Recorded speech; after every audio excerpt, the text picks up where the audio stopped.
একদম ভাল সকলোকে হ্যাপি নিউ ইয়াৰ ঠিক আছে নতুন বছৰ আহি আছে হয় নে নহয় সকলোকে আগতীয়াকৈ হ্যাপি নিউ ইয়াৰ নতুন বছৰৰ বহুত বহুত শুভেচ্ছা আজি আমাৰ মাজত উপস্থিত ডিব্ৰুগড় জিলাৰ অভিভাৱক মন্ত্ৰী যোগেন মোহন ডাঙৰীয়া অসম চৰকাৰৰ শক্তি বিভাগৰ মন্ত্ৰী প্ৰশান্ত ফুকন ডাঙৰীয়া উদ্যোগ বিভাগৰ মন্ত্ৰী বিমল বৰা ডাঙৰীয়া আমাৰ ৰাজ্যসভাৰ সাংসদ প্ৰাক্তন কেন্দ্ৰীয় মন্ত্ৰী ৰামেশ্বৰ তেলী ডাঙৰীয়া সন্মানীয় বিধায়ক চক্ৰধৰ গগৈ ডাঙৰীয়া তেৰছ গোৱালা ডাঙৰীয়া বিনোদ হাজৰিকা ডাঙৰীয়া তৰংগ গগৈ ডাঙৰীয়া পুনাকন বৰুৱা ডাঙৰীয়া পৰ্যটন উন্নয়ন বিভাগৰ অধ্যক্ষ ঋতুপৰ্ণ বৰুৱা ডাঙৰীয়া ডিব্ৰুগড়ৰ মেয়ৰ সৈকত পাত্ৰ ডাঙৰীয়া সোণোৱাল কছাৰী কাউন্সিলৰ সিএম টংকেশ্বৰ সোণোৱাল ডাঙৰীয়া মটক অট'নমাছ কাউন্সিলৰ সিএম ডেভিড চেতিয়া ডাঙৰীয়া ডিব্ৰুগড় ডেভেলপমেণ্ট অথৰিটিৰ অধ্যক্ষ অসীম হাজৰিকা ডাঙৰীয়া জ্যোতি চিত্ৰবনৰ উপাধ্যক্ষ সুনীল ৰাজকোঁৱৰ ডাঙৰীয়া আসাম গেছ কৰ্পোৰেশ্যন লিমিটেডৰ উপাধ্যক্ষ ইন্দ্ৰ গগৈ ডাঙৰীয়া জিলা উপায়ুক্ত বিক্ৰম কৈৰী ডাঙৰীয়া ডেইজি ৰাণী শ্যাম ডাঙৰীয়ানী উপস্থিত শিক্ষক শিক্ষয়িত্ৰীসকল সুধীবৃন্দ অভিভাৱকসকল আৰু অতিকে মৰমৰ ছাত্ৰ ছাত্ৰী বন্ধু বান্ধৱীসকল যোৱা 11 ডিচেম্বৰৰ পৰা আমি সমগ্ৰ অসমতে বিকাশৰ 12 দিন এটা অনুষ্ঠান আৰম্ভ কৰিছিলোঁ 11 ডিচেম্বৰত গুৱাহাটীত আমি এই অনুষ্ঠানটোৰ আৰম্ভণি কৰিছিলোঁ আৰু আজি 23 ডিচেম্বৰ তাৰিখে আমি ডিব্ৰুগড়ত এই 12টা দিনৰ সামৰণি আমি ইয়াতে পালন কৰিছোঁ সামৰণি অনুষ্ঠান আয়োজন কৰিছোঁ বিকাশৰ 12টা দিন মানে আমি কি বুজিম ইয়াক আমি দুটা ভাগত বিভক্ত কৰিছিলোঁ এটা আছিল ছাত্ৰ ছাত্ৰীসকলৰ কাৰণে আৰু এটা আছিল আমাৰ অসমৰ আই মাতৃসকলৰ কাৰণে বানপানীত দুৰ্দশাগ্ৰস্ত লোকসকলৰ কাৰণে আৰু আমাৰ উদ্যমিতাত যোগদান কৰা আমাৰ মহিলা আত্মসহায়ক গোটৰ কাৰণে এই অনুষ্ঠানৰ সময়ত আমি ছাত্ৰ ছাত্ৰীসকলৰ বাবে বিভিন্ন কল্যাণমূলক আঁচনি হাতত লৈছিলোঁ আৰু আই মাতৃসকলে যিসকলে মাইক্ৰ ফাইনেন্সৰ লোন লৈছিলে তেওঁলোকক আমি ঋণমুক্ত কৰিছিলোঁ বানপানীৰ সময়ত যিসকলৰ ঘৰ আদি বানপানীয়ে উটুৱাই লৈ গৈছিলে তেওঁলোকক আমি সহায় কৰিছিলোঁ আৰু এই ধৰণে চাওঁতে চাওঁতে আমি 12টা দিন অসমৰ বাবে অসমৰ বিকাশৰ বাবে আমি উৎসৰ্গা কৰিছিলোঁ এই গোটেই অনুষ্ঠানৰ সময়ছোৱাত মই নিজেও গোলাঘাটলৈ যোৱাৰ সৌভাগ্য হ'ল গুৱাহাটীত এই অনুষ্ঠান আমি আৰম্ভ কৰিছিলোঁ যোৰহাট নগাঁও লখিমপুৰ জিলাতো উপস্থিত থকাৰ সৌভাগ্য হ'ল আৰু আজি আমি আটায়ে ডিব্ৰুগড় জিলাত উপস্থিত আছোঁ মোৰ মন্ত্ৰী সভাৰ আন সদস্যসকলেও এই সময়ছোৱাত অসমৰ বিভিন্ন জিলালৈ গ'ল আৰু ইয়াৰ মাজতে আমি 20 লাখ লোকক নতুনকৈ ৰেচন কাৰ্ডো বিতৰণ কৰিলোঁ আজি আমি ডিব্ৰুগড়ত শিক্ষা বিভাগৰ 3টা গুৰুত্বপূৰ্ণ আঁচনি ছাত্ৰ ছাত্ৰীসকলৰ মাজত তাৰ যি সুফল বা তাৰ যিটো আউটকাম তাক আমি ছাত্ৰ ছাত্ৰীসকলৰ মাজত বিতৰণ কৰিবলৈ ইয়াত সমবেত হৈছোঁ এইবাৰ আমি হায়াৰ সেকেন্ডাৰী পৰীক্ষাত বা উচ্চতৰ মাধ্যমিক পৰীক্ষাত প্ৰথম বিভাগত উত্তীৰ্ণ হোৱা ছাত্ৰী আৰু ৭৫%তকৈ অধিক নম্বৰ লাভ কৰা ছাত্ৰসকলৰ মাজত স্কুটি বিতৰণ কৰিব খুজিছো। ৪৮,৬৪৩ গৰাকী শিক্ষাৰ্থী এইবাৰ এই আঁচনিৰ জৰিয়তে উপকৃত হৈছে। মই অত্যন্ত আনন্দিত যে অসমৰ ৫খন জিলাৰ ভিতৰত আমি যদি চাওঁ কোনকেইখন জিলাই আটাইতকৈ বেছি স্কুটি পাইছে, ২৫৯৩খন স্কুটিৰে ডিব্ৰুগড় জিলাই প্ৰথম ৫খন জিলাৰ মাজত স্থান লাভ কৰিবলৈ সক্ষম হৈছে। আৰু সেয়েহে মই প্ৰথম যিকেইখন জিলাত আটাইতকৈ বেছি ছাত্ৰ ছাত্ৰী এই আঁচনিৰ দ্বাৰা উপকৃত হৈছে, মই ভাবিছিলোঁ সেই জিলাকেইখনলৈ মই নিজেও আহিম আৰু আজি ডিব্ৰুগড়ত আমি এইসকল ছাত্ৰ ছাত্ৰীক একোখনকৈ হাতত স্কুটি তুলি দিবলৈ পাই সঁচাকৈ আমি গৌৰৱ অনুভৱ কৰিছোঁ। আটাইকে মই এবাৰ শুভেচ্ছা জনাইছোঁ, উষ্ণ অভিনন্দন জনাইছোঁ আৰু সকলোকে হাত চাপৰিৰে এই কৃতি ছাত্ৰ ছাত্ৰীসকলক অভিনন্দন জনাবলৈ অনুৰোধ কৰিছোঁ। ছাত্ৰ ছাত্ৰী বন্ধু বান্ধৱীসকল, এই আঁচনিখন আমি আৰম্ভ কৰাৰ পৰা এতিয়ালৈকে ১,০৯,০০০ ছাত্ৰ ছাত্ৰী উপকৃত হৈছে আৰু ইয়াৰ ভিতৰত আটাইতকৈ গুৰুত্বপূৰ্ণ কথা হ'ল যে এই ১,০৯,০০০ৰ ভিতৰত এই বছৰটোতেই ৫০,০০০ ছাত্ৰ ছাত্ৰী এই আঁচনিৰ জৰিয়তে উপকৃত হৈছে। অৰ্থাৎ এই বছৰটোত হায়াৰ ছেকেণ্ডাৰী পৰীক্ষাত খুব ভাল ফলাফল হৈছিলে আৰু ৫০,০০০ ছাত্ৰ ছাত্ৰীয়ে বাণীকান্ত কাকতি বঁটা লাভ কৰিবলৈ সক্ষম হোৱাটোকে এই ৰাজ্যৰ শিক্ষা জগতখনৰ এটা পৰিৱৰ্তনক বলিষ্ঠভাৱে প্ৰতিনিধিত্ব কৰিছে। ইয়াৰ উপৰিও আমি মেট্ৰিক পৰীক্ষা বা হাইস্কুল শিক্ষান্ত পৰীক্ষাত যিসকল ছাত্ৰ ছাত্ৰীয়ে ৭৫% নম্বৰ লাভ কৰে তেওঁলোকক আমি আনন্দৰাম বৰুৱা বঁটা প্ৰদান কৰোঁ। ১২,৫০০ টকা এই বঁটা নগদ ধন থাকে, যাক আমি বেংকৰ একাউণ্টলৈকে লগে লগে আমি ট্ৰান্সফাৰ কৰি দিওঁ। আজি আমাৰ ডিব্ৰুগড় জিলাত ১,২৫৫ গৰাকী শিক্ষাৰ্থীয়ে নিজৰ বেংকৰ একাউণ্টত অহা ১-২ ঘণ্টাৰ ভিতৰত ১২,৫০০ টকা লাভ কৰিব। এই ছাত্ৰ ছাত্ৰীসকলে মেট্ৰিক পৰীক্ষাত ৭৫তকৈ বেছি নম্বৰ পাবলৈ সক্ষম হৈছিলে আৰু ডিব্ৰুগড় জিলাত ১২৫৫ গৰাকী ছাত্ৰ ছাত্ৰী এই আঁচনিৰ পৰা উপকৃত হৈছে। এই কৃতি ছাত্ৰ ছাত্ৰীসকলৰ কাৰণেও মই এটা দীঘলীয়াকৈ হাত চাপৰি মাৰিবলৈ আপোনালোকক অনুৰোধ কৰিছোঁ। শ্ৰদ্ধাৰ ৰাইজ, আপোনালোকে জানে যে ৰাষ্ট্ৰীয় শিক্ষা নীতিত এই কথা কোৱা হৈছে যে প্ৰত্যেক ৫ কিলোমিটাৰৰ মূৰে মূৰে একোখন হাইস্কুল থাকিব লাগে। ৫ কিলোমিটাৰ যদি আমি ধৰি লওঁ তেতিয়ালে ঘৰৰ পৰা এজন ছাত্ৰী বা ছাত্ৰ বিদ্যালয়লৈ আহিবৰ বাবে ৫ কিলোমিটাৰ পৰ্যন্ত বাছত হওক, চাইকেলত হওক, স্কুটাৰত হওক, খোজকাঢ়ি হওক আমি আহিব লাগে। ৰাজ্য চৰকাৰে যোৱা বছৰ আমি চিন্তা কৰিছিলোঁ যে ৫ কিলোমিটাৰ দূৰত্ব আমাৰ ছাত্ৰ ছাত্ৰীসকল স্কুললৈ আহিব লাগে। আমি যদি তেওঁলোকক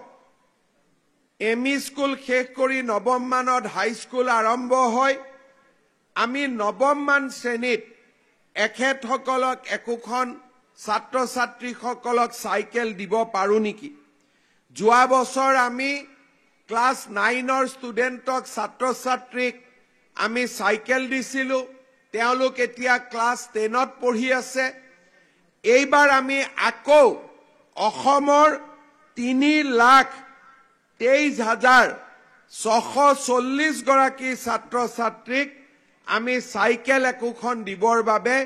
এই 12 দিনত ব্যৱস্থা লৈছিলো আজি মই গৌৰৱেৰে সৈতে ক'ব খুজিছো যে আমাৰ ডিব্ৰুগড় জিলাৰ 10,720 গৰাকী ছাত্ৰ ছাত্ৰীয়ে আজিৰ সভাতে চাইকেল লাভ কৰিব অৰ্থাৎ নিজৰ নিজৰ স্কুলত আমি তেওঁলোকক চাইকেল একোখনকৈ গটাই দিম যাতে সকলোৱে সুন্দৰভাৱে স্কুললৈ আহিব পাৰে আৰু নিজকে ভৱিষ্যত জীৱনৰ বাবে সাজু কৰিব পাৰে এতিয়া আপোনালোকে যদি চিন্তা কৰে তেতিয়াহলে এটা কথা অনুভৱ কৰিব আমাৰ সকলো ছাত্ৰ ছাত্ৰীৰ হাতত নিজৰ নহলেও দেউতাকৰ মোবাইল আছে আমি সকলোৱে গুগল কৰিব জানো ভাৰতত অসমতকৈ বহুত চহকী ৰাজ্য আছে কৰ্ণাটক অন্ধ্ৰ প্ৰদেশ তামিলনাডু উৰিষ্যা কবলৈ আমি যদি এফালৰ পৰা ক'ব যাওঁ উপাৰ্জনৰ দিশৰ পৰা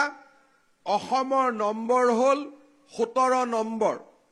অৰ্থাৎ ভাৰতৰ আটাইকেইখন ৰাজ্যৰ ভিতৰত অৰ্থনৈতিকভাৱে অসমৰ জিডিপি বা গ্ৰছ ডমেষ্টিক প্ৰডাক্টছ আমি যদি হিসাব কৰো আমি 17 নম্বৰ ৰাজ্য হিচাপে আমাৰ দেশত আমি পৰিচিত কিন্তু যদি আঁচনিৰ ফালৰ পৰা আমি চাব যাওঁ আমি যদি ছাত্ৰ ছাত্ৰীসকলক কোনখন চৰকাৰে আটাইতকৈ বেছি সহায় কৰিছে তাৰ দিশৰ পৰা যদি আমি পৰ্যালোচনা কৰো অসম 1 নম্বৰ নহলে 2 নম্বৰত আজি স্থান লাভ কৰিবলৈ সক্ষম হৈছে মই যদি এফালৰ পৰা কৈ যাওঁ আপোনালোকে দেখা পাব যে আমি প্ৰথম এলপি স্কুলত নাম লগালো দেউতা মাই আমাক কিতাপ কিনি দিব নালাগে কিতাপ চৰকাৰে আমাক কিনি যোগান ধৰে স্কুললৈ যাব লাগে ইউনিফৰ্মটো আমাক কোনে যোগান ধৰে চৰকাৰে যোগান ধৰে স্কুললৈ যাব লাগে আমি স্কুললৈ গৈ মিড ডে মিলো আমি স্কুলতে আমি খাব পাৰো আৰু 4 নম্বৰ আমাৰ এলপি স্কুল বা এমই স্কুলত পঢ়িবৰ বাবে আমাক কোনো মাসুলৰ প্ৰয়োজনীয়তা নাথাকে যেতিয়া আমি ক্লাস 9 লৈকে আহো প্ৰথম ক্লাস 9তো আমি ইউনিফৰ্ম পাওঁ আৰু ক্লাস 9ত মেধাবী ল'ৰা ছোৱালীয়ে আৰোহণ আঁচনিৰ সুবিধা পায় আৰু সকলো ছাত্ৰ ছাত্ৰীয়ে চাইকেল এখন কৰি চৰকাৰৰ পৰা লাভ কৰে ক্লাস 10ত আমি পৰীক্ষা দিলো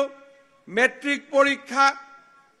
ভাৰতত এনেকুৱা এখন ৰাজ্য নাই যিখন ৰাজ্যত মেট্ৰিক পৰীক্ষাৰ ফৰ্ম ফিলআপ কৰিবৰ বাবে অতি কমেও 1000 টকা পৰীক্ষাৰ ফিজ দিব নালাগে কিন্তু আমাৰ অসমত মেট্ৰিক পৰীক্ষাৰ ফৰ্ম ফিলআপ কৰিবৰ বাবেও আমি চৰকাৰে ছাত্ৰ ছাত্ৰীসকলৰ পৰা এটকাও পইচা আমি নোলোৱাকৈ মেট্ৰিক পৰীক্ষাত বহাৰ আমি সুবিধা কৰি দিওঁ মেট্ৰিক পৰীক্ষা পাছ কৰিলে মেট্ৰিক পৰীক্ষা পাছ কৰাৰ পিছত দেউতাক মাকে হায়াৰ সেকেন্ডাৰীত এডমিশন দিবৰ কাৰণে লৰা ছোৱালীক 6000 টকা এডমিশনৰ কাৰণে দিব লাগে আমি সিদ্ধান্ত ললো যে আমাৰ লৰা ছোৱালীয়ে উচ্চতৰ মাধ্যমিকত পঢ়িবৰ কাৰণেও নাম ভৰ্তি কৰিবৰ বাবেও 1 টকাও দিব নালাগে তেওঁলোকক আমি বিনামূলীয়াকৈ নামভৰ্তিৰ ব্যৱস্থা কৰি দিম আজি মই আপোনালোকৰ আগত গৌৰৱেৰে ক'ব পাৰো যে এনেকৈ হায়াৰ সেকেন্ডাৰী বা কলেজত বিনামূলীয়াকৈ নামভৰ্তিৰ সুবিধা দিয়া গোটেই ভাৰতবৰ্ষৰ ভিতৰতে অসমে অকল আৰু অসমে অনন্য আৰু অসমে একক ইয়াৰ বাহিৰে সকলো ৰাজ্যতে এডমিশনৰ বাবে পইচা দিব লাগে ইয়াৰ পিছত হায়াৰ সেকেন্ডাৰীত আমি নামভৰ্তি কৰিলো যিসকলে মেট্ৰিক পৰীক্ষাত ৭৫% নম্বৰ লাভ কৰিলে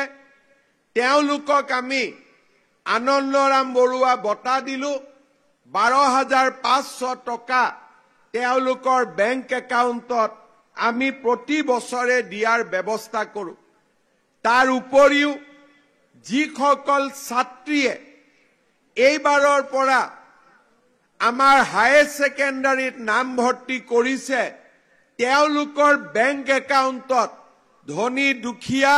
আমি একো নাচাওঁ প্ৰত্যেকৰে বেংক একাউণ্টত আমি ১,০০০ কৈ টকা আমি দিয়াৰ ব্যৱস্থা কৰিছো নিযুত মইনা আঁচনিৰ জৰিয়তে তাৰ পিছত আমি ডিগ্ৰীলৈকে নামভৰ্তি কৰিলো ডিগ্ৰীত নামভৰ্তি কৰোতেও আমি এটকাও দিব নালাগে আৰু হায়াৰ সেকেন্ডাৰীত যিসকল ছাত্ৰ ছাত্ৰীয়ে ভাল ৰিজাল্ট কৰিলে তেওঁলোকক আমি স্কুটি প্ৰদান কৰিলো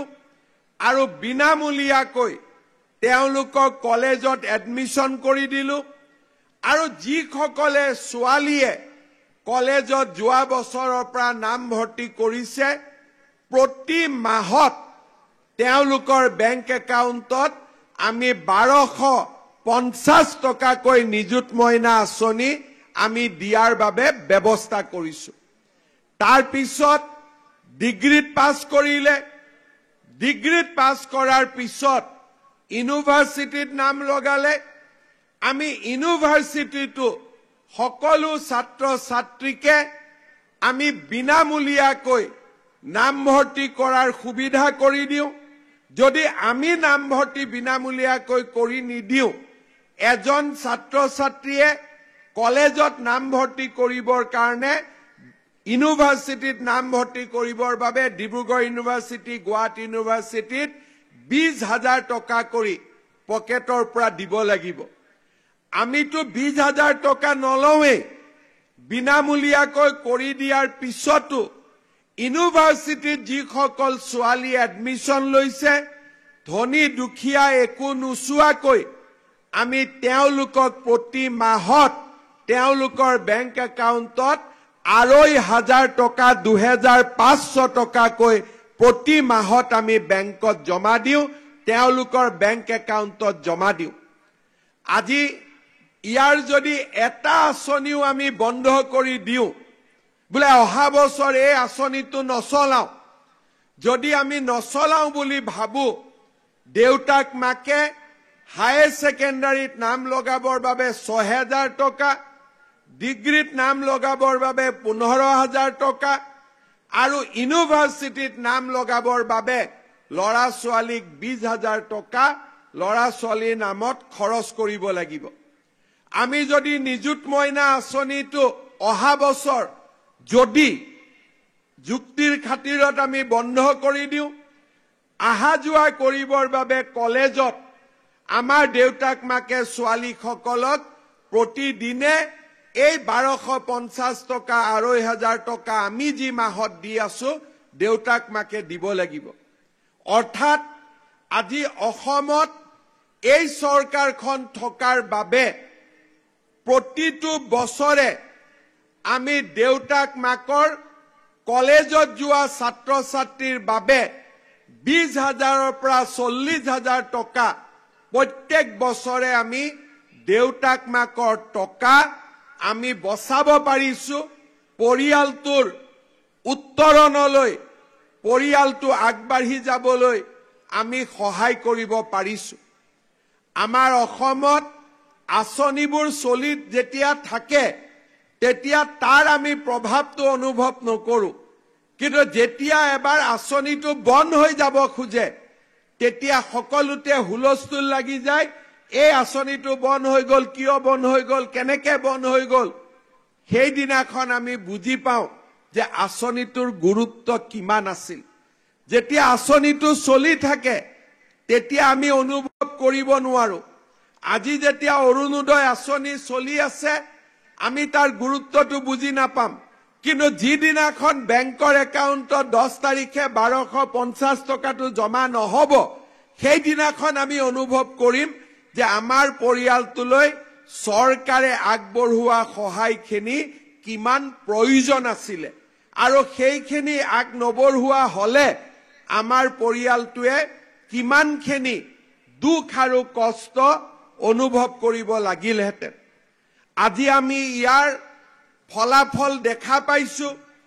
আজি আমি দেখা পাইছো যে আমাৰ চৰকাৰে আগবঢ়োৱা আঁচনিবিলাকৰ বাবে যিবিলাক ল'ৰা ছোৱালীয়ে মেট্ৰিকৰ পিছত নপঢ়ো বুলি ভাবিছিলে হায়াৰ সেকেন্ডাৰী পিছত নপঢ়ো বুলি ভাবিছিলে ডিগ্ৰী পাছ কৰাৰ পিছত নপঢ়ো বুলি ভাবিছিলে সেই ছাত্ৰ ছাত্ৰী সকলো আজি কলেজলৈ গৈছে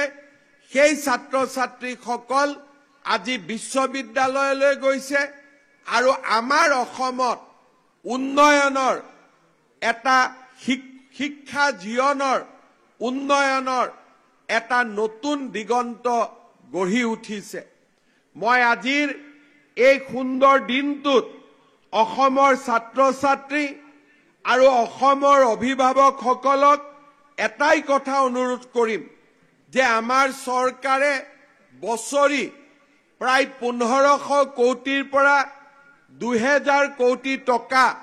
ছাত্ৰ ছাত্ৰীৰ কল্যাণৰ বাবে আমি খৰচ কৰো কাৰণ আমাৰ এটাই স্বপ্ন যাতে আমাৰ অসমখন শিক্ষিত ছাত্ৰ ছাত্ৰীৰে পৰিপূৰ্ণ হৈ পৰে আমি যাতে উপযুক্ত মানৱ সম্পদ নিৰ্মাণ কৰিব পাৰো আৰু এই মানৱ সম্পদসমূহে অসমক বিকাশৰ এক নতুন দিগন্তলৈ যাতে লৈ যাব পাৰে আজি আমাৰ ইয়াতে উপস্থিত থকা ছাত্ৰ ছাত্ৰীসকলক মই কেইটামান কথা উনুকিয়াব খুজিছো আজি আমাৰ অসমখনত লাহে লাহে আমি এটা পৰিৱেশ নিৰ্মাণ কৰিছো যত মেৰিট বা মেধাৰ ওপৰত আমি চৰকাৰী চাকৰি প্ৰদানৰ আমি এটা নতুন মানদণ্ড নিৰ্মাণ কৰিছো মই যেতিয়া কলেজত আছিলো বা আমাৰ বিমল বৰা যোগেন মহান যেতিয়া কলেজত আছিলে তেতিয়া আমাৰ কোনেও চৰকাৰী চাকৰি আমি আশাই নকৰিছিলো কাৰণ আমি জানিছিলো যে চৰকাৰী চাকৰি পাবৰ কাৰণে আমি কাৰোবাক 10 লাখ 5 লাখ টকা ঘোষ দিব লাগিব আৰু ঘোষ নিদিলেও কোনবা মন্ত্ৰী বিধায়কৰ লগত আমাৰ সম্পৰ্ক থাকিব লাগিব আৰু নহলে এপিএসসি বা ইন্টাৰভিউ লোৱা মানুহসকল আমাৰ পৰিয়ালৰ লগত জানা শুনা হ'ব লাগিব তেতিয়াহে আমি চৰকাৰী চাকৰি পাব পাৰো মোৰ লগত যিসকল মেৰিটত ল'ৰা ছোৱালী পাছ কৰিছিলে আৰু মই এৰি অহাৰ পিছতো যোৱা কেইবছৰমান আগলৈকে যিবিলাক ল'ৰা ছোৱালীয়ে সুন্দৰভাৱে কটন কলেজত মোৰ লগত পঢ়িছিলে তেওঁলোকক মই ভেঞ্চাৰ কলেজৰ প্ৰফেসৰ হিচাপে গাঁৱে ভূঞে গলে আজিও লগ পাইছিলো অৰ্থাৎ চোকা ল'ৰা ছোৱালীৰ কাৰণে এটাই ৰাস্তা খোলা আছিলে মেজিষ্ট্ৰেট হ'ব নোৱাৰে ডিএসপি হ'ব নোৱাৰে চৰকাৰী চাকৰি পাব নোৱাৰে এসিস্ট্যান্ট ম্যানেজাৰ এসিস্ট্যান্ট ডিৰেক্টৰ হ'ব নোৱাৰে তৃতীয় আৰু চতুৰ্থ শ্ৰেণীও চাকৰি পাব নোৱাৰে তেওঁলোকে কি কৰিছিল নিজৰ গাঁৱলৈ ঘূৰি গৈছিলে গাঁৱত এখন এলপি স্কুল খুলিছিলে নহলে এমই স্কুল খুলিছিলে আৰু নহলে কাখৰ কলেজখনত তেওঁলোকে নিজক বিনা বেতনত তেওঁলোকে প্ৰফেচাৰ বা শিক্ষকতাৰ জীৱন আৰম্ভ কৰিছিলে তাৰ পিছত এই চাকৰিটো ৰেগুলাৰৰ কাৰণে 20 বছৰ 30 বছৰ আন্দোলন কৰিছিলে অসমৰ মেধাৱী লৰা ছোৱালীৰ জীৱন এই ধৰণে আগবাঢ়িছিলে যেতিয়া অসমত কংগ্ৰেছৰ চৰকাৰ আছিলে লাহে লাহে চাকৰি পোৱাটো আৰু টান হৈ গৈ থাকিলে এটা সময় আহিলে যে মেজিষ্ট্ৰেটৰ চাকৰি পাবৰ কাৰণে কংগ্ৰেছে এপইন্টমেন্ট কৰা এপিএসসিৰ চেয়াৰম্যান ৰাকেশ পালক যদি 1 কোটি টকা নিদিয়ে আমাৰ লৰা ছোৱালীয়ে মেজিষ্ট্ৰেট চাকৰি পাব নোৱাৰে ডিএসপি চাকৰি পাব নোৱাৰে ইন্সপেক্টৰ অফ স্কুল বা তৃতীয় চতুৰ্থ বৰ্গৰ চাকৰিৰ দামো 10 লাখ 15 লাখ টকালৈকে বৃদ্ধি পাইছিল 2015 চনত যেতিয়া কংগ্ৰেছৰ লাষ্ট বছৰ আছিল সেই সময়ত চাকৰিৰ বজাৰত একোটা চাকৰিৰ মূল্য 1 কোটি টকালৈকে আগবাঢ়িছিল সেই সময়ত নিযুক্তি পোৱা বহুত অফিচাৰৰ লগত যেতিয়া মই কথা পাতো বহুত কৰ্মচাৰীৰ লগত মই যেতিয়া কথা পাতিলে মই তেওঁলোকক বুজি পোৱা হৈছিল যে এওঁৰ নিযুক্তি ৰাকেশ পালৰ দিনত হৈছে গতিকে বেছিকৈ কথা বতৰা পাতি বিশেষ একো লাভ নহয়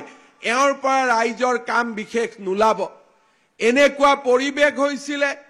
যে ইন্সপেক্টৰ অফ স্কুলছৰ মই মিটিং পাতো মিটিঙত মই খুধু যে আপোনালোকে প্ৰত্যেক কথাতে টকা লয় কিয় তেতিয়া মোক কয় যে স্যাৰ 20 লাখ টকা দি চাকৰি লৈছো খুদত টকা আনিছো গতিকে টকা মাৰিব লাগে টকাটো ঘূৰাই দিব লাগে গতিকে টকা যদি নলও আমি কেনেকে খুদত টকা ঘূৰাই দিম এইটো আছিল অসমৰ পৰিবেশ আৰু আমাৰ চৰকাৰী কৰ্মচাৰীসকলক আপোনালোকে যেতিয়া কেতিয়াবা অফিচত যায় দুই এজন অফিচাৰৰ ওপৰত কৰ্মচাৰীৰ ওপৰত যেতিয়া আপোনালোকৰ খং উঠে কথাই টকা খুজে আপোনালোকে মাত্ৰ গুগল কৰিব তেওঁৰ নিযুক্তি কোন চনত হৈছিল বাকি আৰু একো উত্তৰ নালাগে নিযুক্তিৰ বছৰটোৱে গোটেই প্ৰশ্নৰ উত্তৰ আমাৰ সন্মুখলৈ আহি পৰিব বেলেগ আৰু একোৱে কৰিব নালাগে এনেকুৱা এটা অসমৰ পৰিবেশ আছিল যেতিয়া এপিএসসিৰ ৰিজাল্ট দিয়ে তেতিয়া ৰাতিপুৱাৰ পৰা গধূলিলৈকে টিভিত বহি লৈ মানুহে হিচাপ দিয়ে অমুক মন্ত্ৰীৰ খুলখালিয়েক অমুক এমএলএৰ ঘৈণীয়েক অমুক মন্ত্ৰীৰ ভতিজাক অমুকজন বিষয়াৰ খুলখালিয়েক এইবিলাক লিষ্ট ওলাইছিল এইটো আছিল অসমৰ বাস্তৱ আৰু এই নিৰ্মাণ কোনে কৰিছিল যেতিয়া আমাৰ অসমত কংগ্ৰেছ দলৰ চৰকাৰ আছিল চাকৰিৰ এখন বজাৰ খুলি অসমৰ নৱপ্ৰজন্মক ধ্বংস আৰু হত্যাৰ ফালে লৈ গৈছিল মই বহু সময়ত কওঁ ড্ৰাগছ খুৱাই মানুহক ধ্বংস কৰিব নালাগে মদ খুৱাই ধ্বংস কৰিব নালাগে উচ্চ শিক্ষিত কৰি যদি চৰকাৰী চাকৰিত টকা দি ল'ব লাগে তাতকৈ আৰু অন্যায় যুৱ সমাজৰ বাবে একোৱেই হ'ব নোৱাৰে তাক মই বিশ্বাস কৰিছিলো আৰু সেই কাৰণে আমি পৰিৱৰ্তনৰ কাৰণে কাম কৰিছিলো আজি এপিএসসিৰ যেতিয়া ৰিজাল্ট দিয়ে তেতিয়া ৰিজাল্টৰ পিছত আমাক বেয়া পোৱা টিভিটো নিউজ কৰিবৰ বাবে বাধ্য হয় যে এইজন ল'ৰা তৰকাৰী বেপাৰীৰ ল'ৰা এইজন ল'ৰা বিধৱা মহিলাৰ ল'ৰা এইগৰাকী ছোৱালী বজাৰত দোকান পাতি সৰু বস্তু বিক্ৰী কৰা এগৰাকী মহিলাৰ সন্তান যি চাকৰি এদিন মন্ত্ৰী বিধায়কৰ ল'ৰা ছোৱালীয়ে পাইছিল অফিচাৰৰ ল'ৰা ছোৱালীয়ে পাইছিল আজি সেই চাকৰি যোৱা 3 বছৰত অসমৰ সাধাৰণ মধ্যবিত্ত আৰু দৰিদ্ৰ শ্ৰেণীৰ ল'ৰা ছোৱালীৰ বাবে আমি মুকলি কৰি দিব পাৰিলো আৰু এই হৈছে পৰিৱৰ্তিত অসম এইখনেই হৈছে নতুন অসম এইখনেই হৈছে বিকশিত অসম শ্ৰদ্ধাৰ ছাত্ৰ ছাত্ৰীসকল এই কথা আজি মই কিয় উল্লেখ কৰিছো আন্দোলনে আমাৰ জীৱন ধুনীয়া নকৰে কাৰোবাৰ পৰা 2 টকা চান্দা তুলি বিহু পাতি অনুষ্ঠান পাতি অসমীয়া জাতিটো কেতিয়াও আগুৱাই যাব নোৱাৰে অসমীয়া জাতি তেতিয়া আঁতৰি যাব অসমীয়া জাতি তেতিয়া উন্নতিৰ চৰম শিখৰত গৈ উপস্থিত হ'ব যেতিয়া আমাৰ ছাত্ৰ ছাত্ৰীসকলে শিক্ষাক জীৱনৰ আটাইতকৈ গুৰুত্বপূৰ্ণ ব্ৰড হিচাপে আমি মানি লম তেতিয়াই আমাৰ অসমখনৰ পৰিৱৰ্তন হ'ব বহুতে বিশ্বাস কৰে যে আন্দোলন কৰি অসমৰ উন্নতি কৰিম পৃথিৱীত এনেকুৱা এটা জাতি নাই যিটো জাতিয়ে আন্দোলন কৰি উন্নতি কৰিব পাৰিছে কিন্তু পৃথিৱীত বহুত জাতি আছে যিয়ে মাত্ৰ নিজৰ নতুন প্ৰজন্মক ছাত্ৰ ছাত্ৰীসকলক উচ্চ শিক্ষাৰে বৈজ্ঞানিক বনাই ডাক্তৰ বনাই ইঞ্জিনিয়াৰ বনাই শিক্ষক বনাই খেলুৱৈ বনাই সাংস্কৃতিক শিল্পী বনাই চিত্ৰশিল্পী বনাই একোখন সমাজক পৰিৱৰ্তন কৰিছে নিজৰ ৰাজ্যখনক উন্নতিৰ চৰম শিখৰলৈ লৈ গৈছে আমি যদি ভাৰতৰ বিভিন্ন ৰাজ্যলৈ চাওঁ এবাৰ মই তামিলনাডুত গৈছিলো আজিৰ পৰা 5 বছৰ আগতে তামিলনাডুত মই কেইজনমান মানুহৰ লগত কথা পাতিছিলো তেতিয়া মোক তেওঁলোকৰ লগত মই সুধিছিলো যে আপোনালোকৰ ৰাজ্যত মেডিকেল কলেজ কিমান আছে সেই সময়ত মোক কৈছিল 66খন 66 ইউনিভাৰ্চিটি ইঞ্জিনিয়াৰিং কলেজ এশৰ ওপৰত আছিলে তেতিয়া মই তেওঁলোকক সুধিছিলো যে ইমান অনুষ্ঠান কেনেকৈ হ'ল তেতিয়া তেওঁলোকে মোক কৈছিল this is the result of the Dravidian movement তেতিয়া মই মনত পেলাইছিলো অসমত ডাঙৰ আন্দোলন হোৱাৰ মোৰ মনত আছে দ্ৰাবিডতো এনেকুৱা দ্ৰাবিডিয়ান আন্দোলন হোৱাৰ মোৰ মনত নাই মই তেওঁলোকক সুধিছিলো যে কোন চনতে আন্দোলন হৈছিল বোলে লেট 80ত আন্দোলন হৈছিল তেতিয়া মই তেওঁলোকক সুধিছিলো ইমান ডাঙৰ আন্দোলন কোনেও গম নাপায় তেতিয়া মই সুধিছিলো আন্দোলনটো কি তেতিয়া তেওঁলোকে কৈছিল যে essence of Dravidian movement was movement for education যে শিক্ষাৰ পোহৰ বিলুৱাৰ গাঁৱে ভূঞে সমাজে আন্দোলনৰ সৃষ্টি কৰিছিল আৰু সেই আন্দোলনৰ ফলশ্ৰুতিতে চৰকাৰে মেডিকেল কলেজ ইঞ্জিনিয়াৰিং কলেজ নিৰ্মাণ কৰিছিল যাতে তামিলসকলে বিশ্বত এটা সৰ্বশ্ৰেষ্ঠ জাতি হিচাপে আগুৱাই যাব পাৰে আমাৰ ইয়াত আন্দোলন বুলি ক'লে বন্ধ ধৰ্ণা পিকেটিং আমি বুজো আৰু তামিলনাডুত আন্দোলন বুলি ক'লে তেওঁলোকে শিক্ষাৰ আন্দোলন বুজে বৌদ্ধিক আন্দোলন বুজে আজি আমি চেষ্টা কৰিছো গাঁৱে ভূঞে বিদ্যালয় খুলি চাহ বাগিচাত বিদ্যালয় খুলি অসমৰ জিলাই জিলাই মেডিকেল কলেজ খুলি অসমৰ চাৰিওফালে চাহ বাগিচাত বিদ্যালয় খুলি কলেজ খুলি ছাত্ৰ ছাত্ৰীসকলক বিনামূলীয়া নামভৰ্তিৰ পৰা নিযুত মইনা আঁচনিলৈ আমিও অসমত 80 শতিকাৰ শেষত যি তামিলনাডুত দ্ৰাবিডিয়ান মুভমেণ্ট হৈছিল আমিও অসমত এটা নতুন অসমীয়াৰ আন্দোলন সৃষ্টি কৰিব খুজিছো যি আন্দোলন হাতত কলম লৈ হ'ব যি আন্দোলন কম্পিউটাৰ লৈ হ'ব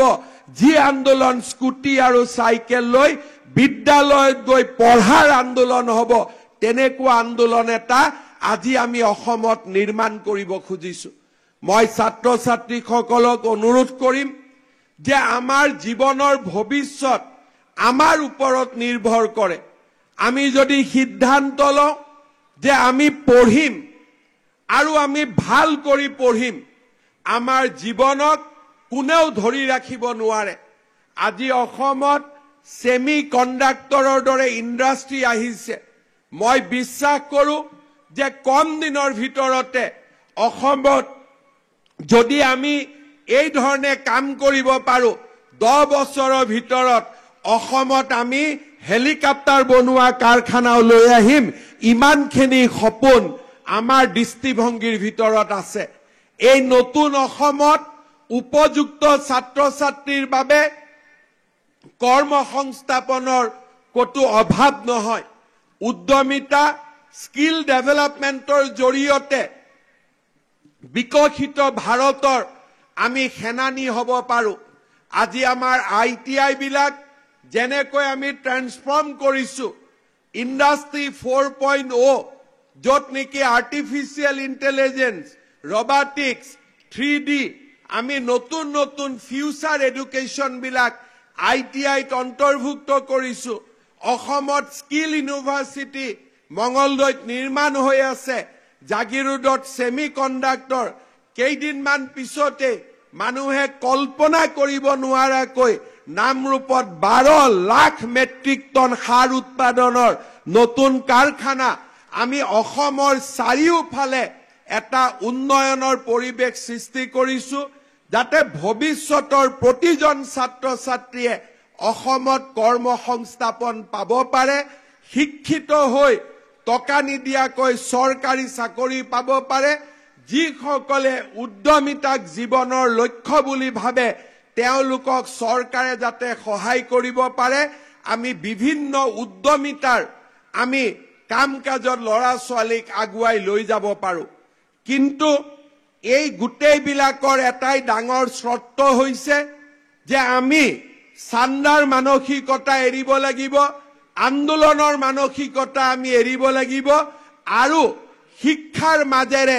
জগত জয় কৰাৰ আমি সপোন দেখিব লাগিব আমাৰ চৰকাৰে সকলোকে সহায় কৰিছে প্ৰথমবাৰৰ বাবে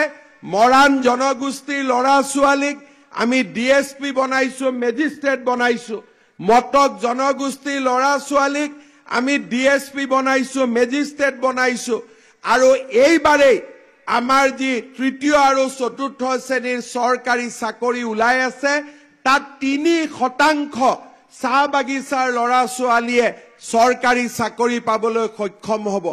ইমান বিলাক কাম আমি অসমত কৰিছো যে যি কাম আগতে কোনেও কেতিয়াও কল্পনা কৰিব পৰা নাছিল কিন্তু এই গুটেই বিলাকৰ লক্ষ্য কি এই গুটেই বিলাকৰ এটাই লক্ষ্য আধুনিক অসম নিৰ্মাণ কৰা বিকশিত অসম নিৰ্মাণ কৰা আৰু মোৰ ছাত্ৰ ছাত্ৰীসকলৰ বাবে এখন সুৰক্ষিত অসম দিয়া ছাত্ৰ ছাত্ৰীসকলে 2-3টা কথা সদায় মনত ৰাখিব লাগিব যে আমাৰ ভৱিষ্যত আমি নিজে নিৰ্মাণ কৰিব লাগিব আৰু শিক্ষাৰ বিকল্প আমাৰ হাতত একোৱেই হ'ব নোৱাৰে শিক্ষা মানে কি স্কুলত গৈ অকল পঢ়া শুনা কৰা শিক্ষক শিক্ষয়িত্ৰীয়ে দেখুৱা লেচনখিনিয়ে নহয় আমাৰ লক্ষ্য হ'ব লাগিব যে আমি জ্ঞান আহৰণ কৰা আৰু তাৰ কাৰণে লৰা ছোৱালীয়ে স্কুলৰ কিতাপৰ লগে লগে বাহিৰৰ কিতাপো আমি পঢ়া শুনা আৰম্ভ কৰিব লাগিব কিতাপ পঢ়াৰ অভ্যাস নাথাকিলে আমি কেতিয়াও আগবাঢ়ি যাব নোৱাৰো আজি বহুতো ছাত্ৰ ছাত্ৰীৰ ফেসবুক ইনষ্টাগ্ৰামৰ প্ৰতি যিমান আগ্ৰহ বাঢ়িছে তাৰ লগতে আমি কিতাপ পঢ়াৰ আগ্ৰহও বঢ়াব লাগিব কাৰণ জ্ঞান লুকাই থাকে কিতাপৰ পৃষ্ঠাই পৃষ্ঠাই সেইবাবে মই ছাত্ৰ ছাত্ৰীসকলক অনুৰোধ কৰিম যে যেতিয়াই আমাৰ সময় থাকে আমি যাতে কিতাপ পঢ়াৰ অভ্যাস আমি নিৰ্মাণ কৰো আমাৰ অতীতক লৈ আমি গৌৰৱশালী হ'ব লাগিব যদি আমি অতীতক লৈ গৌৰৱ অনুভৱ নকৰো সমাজ কেতিয়াও ভৱিষ্যতত আগুৱাই যাব নোৱাৰে তাৰ বাবে আমাৰ প্ৰত্যেক গৰাকী ছাত্ৰ ছাত্ৰীয়ে ৰামায়ণ মহাভাৰতৰ পৰা কীৰ্তন ঘোষা নাম ঘোষালৈ আমি পঢ়াৰ অভ্যাস কৰিব লাগিব যাতে আমি নিজৰ সভ্যতা আৰু নিজৰ জাতিক লৈ আমি গৌৰৱ কৰিব পাৰো তৃতীয়তে অতীতক লৈ আমি গৌৰৱ কৰিম বৰ্তমানৰ কিতাপ বিদ্যালয় সকলোতে জ্ঞান আহৰণ কৰি আমি বৰ্তমানৰ চাহিদা পূৰণ কৰিম কিন্তু ভৱিষ্যত কি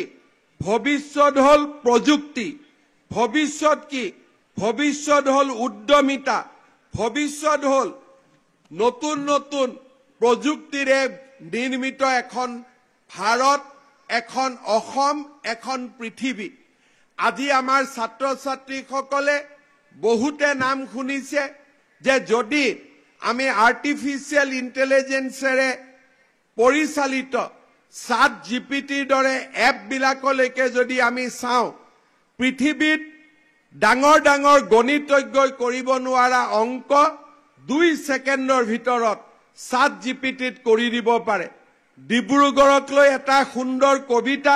মই কম্পিউটাৰত মোবাইলটো দিওঁ, মই মোবাইলত এই মাত্ৰই লিখি দিব পাৰো। 1 মিনিট লাগিব এটা ডিব্ৰুগড়ক লৈ সুন্দৰ কবিতা এটা লিখাৰ বাবে, সময় নালাগে। মই এই কম্পিউটাৰটো হাতত লৈ এতিয়া ডিব্ৰুগড়ৰ ওপৰত এটা কবিতা লিখিম। মই মাইকত কৈ আছো, কোৱাৰ মাজতে মই এটা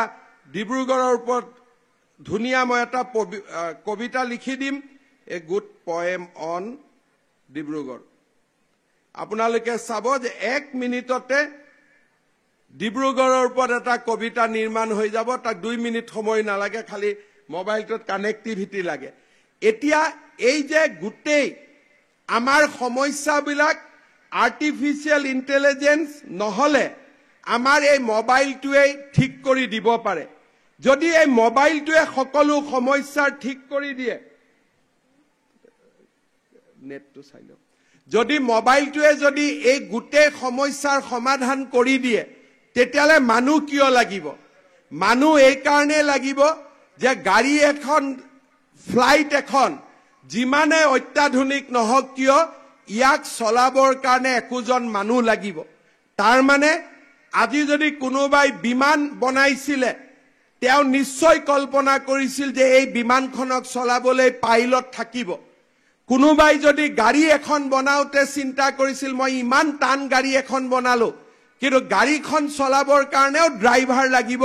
সেই কথাটো তেওঁ আগতেই চিন্তা কৰিছিলে। প্ৰযুক্তি থাকিব, 3D প্ৰিন্টিং হ'ব, আমাৰ অগমেন্টেড ৰিয়েলিটি হ'ব, আমাৰ আৰ্টিফিচিয়েল ইন্টেলিজেন্স হ'ব, আমাৰ ইন্টাৰনেট অফ থিংছ হ'ব, ক্লাউড কম্পিউটিং হ'ব, কোৱান্টাম ফিজিক্স হ'ব। আজি এই গোটেইবিলাক আমাৰ থাকিব, কিন্তু এই গোটেই প্ৰযুক্তিক আহৰণ কৰিবৰ বাবে তাতকৈ শক্তিশালী মানৱ সমাজ থাকিব লাগিব। আৰু সেই কাৰণে তেতিয়া আমি এখন মানৱ সমাজ সৃষ্টি কৰিব পাৰিম, যি মানৱ সমাজে অতীতৰ গৌৰৱ, ভৱিষ্যতৰ চাহিদা, বৰ্তমানৰ চাহিদা আৰু ভৱিষ্যতৰ প্ৰযুক্তিক জয় কৰিব পৰা ক্ষমতা থাকিব পাৰে। সেই কাৰণে মই প্ৰত্যেকজন ছাত্ৰ ছাত্ৰীকে অনুৰোধ কৰিম, ফেচবুকত, ইনষ্টাগ্ৰামত ৰীল বনাই সময় নষ্ট কৰাতকৈ ইয়াত প্ৰত্যেকজন ছাত্ৰ ছাত্ৰীয়ে আৰ্টিফিচিয়েল ইন্টেলিজেন্সনো কি, 3D মেচিন প্ৰিন্টিংনো কি, আমাৰ ক্লাউড কম্পিউটিং মানে কি, কোৱান্টাম ফিজিক্স মানে কি, এই গোটেইবিলাক দিশত আমি যাতে নিজৰ সময় আমি ব্যৱহাৰ কৰো, আৰু তেতিয়াই আমি অসমখনক প্ৰযুক্তিৰ শিখৰলৈ আমি লৈ যাব পাৰিম। মই আমাৰ শিক্ষক সমাজক আমাৰ শিক্ষক সমাজক মই আহ্বান কৰিম যে আপোনালোকে বিদ্যালয়ত নিজৰ সিলেবাছত থকা প্ৰত্যেকটো কথাৰ উপৰিও আপোনালোকে যাতে আমাৰ ল'ৰা ছোৱালীবিলাকক এই ধৰণে নতুন প্ৰযুক্তিৰ ওপৰত জ্ঞান আহৰণ কৰাই আৰু নতুন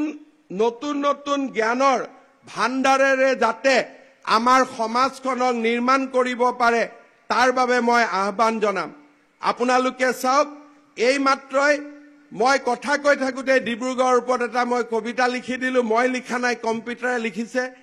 in the arms of Assam a jewel so bright, Dibrugarh whispers in the morning light, where the Brahmaputra flows with might and grace, and tea gardens spread a last green embrace. The air is fragrant, kissed by dew, with stories of labor both old and new. Tea pickers hum songs of the dawn, as their nimble fingers dance on the lawn.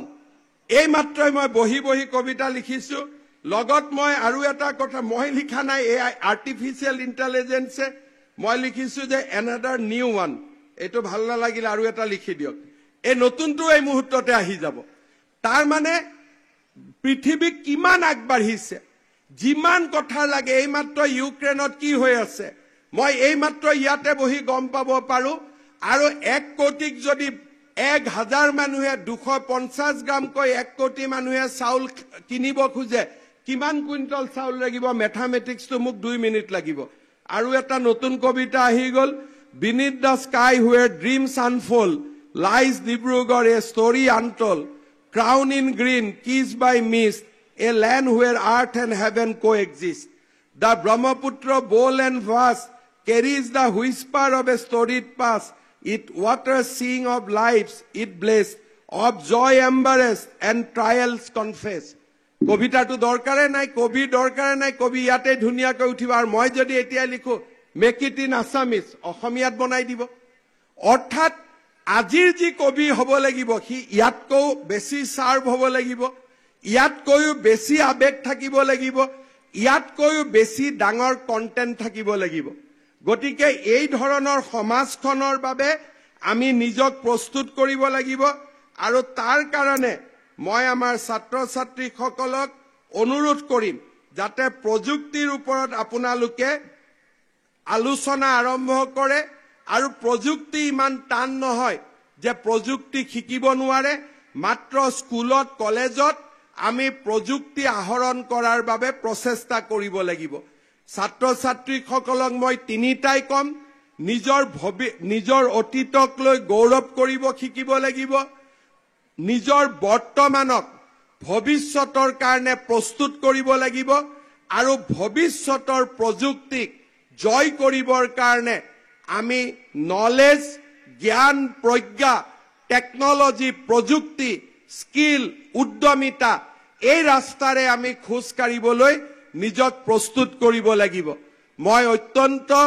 বিনম্ৰতাৰে সৈতে আকৌ এবাৰ ডিব্ৰুগড়ত থিয় হৈ কম যে ভৱিষ্যত অসমখন আন্দোলনৰ ওপৰত নিৰ্ভৰ নকৰে ভৱিষ্যত অসমখন আমি কোনো ধৰণৰ আমি কল্পনাৰ মাজেৰে আনিব নোৱাৰো ভৱিষ্যত অসমখন আমি নিজৰ ত্যাগ নিজৰ কষ্ট শিক্ষাৰ পোহৰ উদ্যমিতাৰ মাজেৰে আনিব লাগিব আৰু এই ধৰণৰ আমাৰ অনুষ্ঠানবিলাকে এই ধৰণে আমাক আগুৱাই লৈ যাওক তাকে মই কামনা কৰিম এইমাত্ৰ মই আকৌ হিন্দীতেও এটা কবিতাত লিখিলো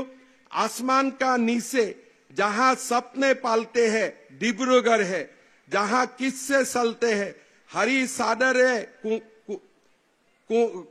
कुंहासा घूमते धरती और आसामों का संगन हलकते